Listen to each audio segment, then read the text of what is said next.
This is my Spring Midge fly. Actually, this is 3 of my Spring Midge flies. With this pattern, I've turned a typical Zebra Midge pattern on its head. While most Zebra Midge patterns are tied with flashy wire or tinsel wrapped over a dark underbody, my Spring Midge uses tinsel for the underbody, which just barely peeks through the more subtle ribbing created with the lead wraps. I chose to use lead as the ribbing material, not only because it's more subtle, but also because I wanted to see how much weight I could get into a small midge pattern. The fly is tied on a size 18 buzzer style hook with an extra short body, so it's just barely bigger than many size 20 nymph style hooks, but with a much larger gape, making it much easier to hook the fish. With a 1.5mm tungsten bead and the lead wraps, this fly has quite a bit of weight for its size. In shallow runs where many fly anglers will either use a single larger jig fly or unweighted nymphs trailed behind some split shot, I'll fish 2 of the Spring Midge flies. This gives me enough weight to get the flies down, still gives me great contact with the flies, and I feel gives me a better overall presentation in most situations. I'll tie these in a variety of colors using various colors of tinsel, but these 3, in the red, black, and blue, are by far the most productive colors. To get started tying this fly, we've got our size 20 hook on our 1.5mm bead in the vise. We'll go ahead and attach our 16-aught thread, but we're going to attach it about 2/3 of the way down the hook bend.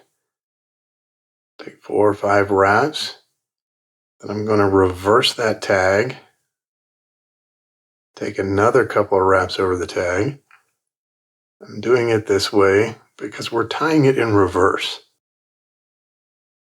Kind of tying it from the bend to the hook eye instead of the normal way. And I'm going to flatten out the thread by giving it a counterclockwise spin. I'm going to take about a half dozen wraps to build up a little bit of a thread bump down here. Then we can go ahead and add our underbody material. For this fly, I'm going to be using red Krystal Flash. It's a little bit more subtle than red tinsel. So we're going to take a little piece of the red Krystal Flash. Going to give the bobbin a clockwise spin now, so that thread won't jump on us. And we're just going to catch in that Krystal Flash. I'm going to pull it back as far as I can underneath that first wrap. Keep everything nice and slim down here. I'll take a few wraps over the rest of that tag. And I'm going to give the bobbin a counterclockwise spin again. Flatten out the thread. And I'm just going to take a few wraps up the hook shank to just behind the bead. We're not trying to cover up every bit of the hook shank with this thread. Then we'll go ahead and wrap the underbody. And when we're doing this, we are trying to cover up every bit of the hook shank, so take your time. Get some nice overlapping wraps. Get everything covered up. Keep it nice and slim though.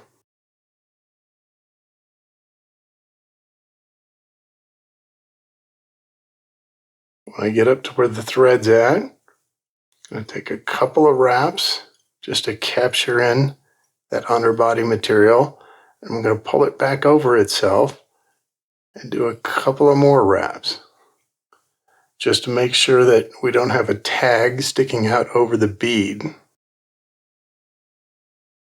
I like using slotted beads on this fly, even though it's not a jig style hook. I just like the way the bead offsets. And in order to get that orientated properly, you get it in the correct position, hold it with your thumbnail, and then you can squeeze that 16-aught thread between your thumbnail and the bead. Take about a half dozen wraps to get that bead secured in place. Then we'll come in with our whip finish tool, do a 3-turn whip finish. Snug up that knot, and we'll go ahead and clip off our thread as closely and as cleanly as we can. I did a terrible job there. Then we can add our 0.010 lead wire. You're going to want about a 2-inch piece of your lead wire, and we're going to make wraps from the tail of the fly up towards the bead. We want exactly 9 wraps in between the black thread wraps. And you want those as evenly spaced as you can keep them. So just take your time and try and keep them as even as possible.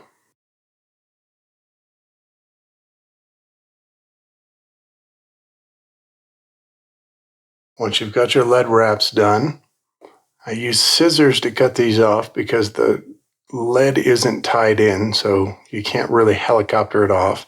So it's better to just use some old scissors and then flatten out the ends of that thread.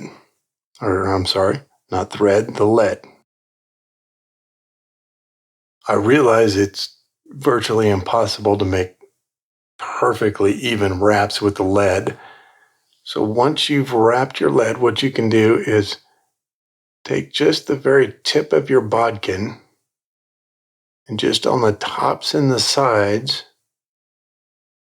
just squeeze just the tip of your bodkin in between those lead wraps to even out the spacing in between them. Make sure you check both sides of the fly. And because this is a curved hook shank, you're going to have wider gaps between the lead on top of the hook shank than you are along the bottom of the hook shank.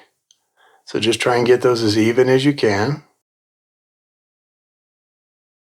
Once you've done your best with the lead wraps and evening out the spacing between them, we'll add our UV resin. We want a resin that's very thick and that will cure very hard. Just put a drop on top of the hook shank. Then we'll use our bodkin to start to spread that around. I like to go straight down towards the tail of the fly. Make sure that the thread down there is covered up and got a little bit on the hook shank. And then I just start pulling the rest up towards the bead of the fly.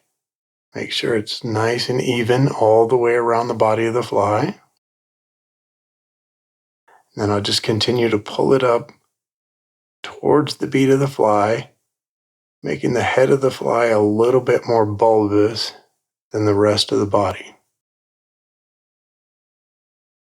When you're happy with the shape of the UV resin, you can go ahead and hit it with the UV light.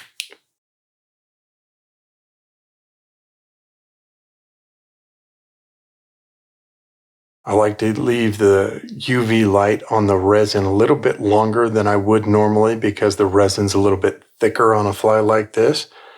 But once you've cured the UV resin, then you're done. There you go. A spring midge.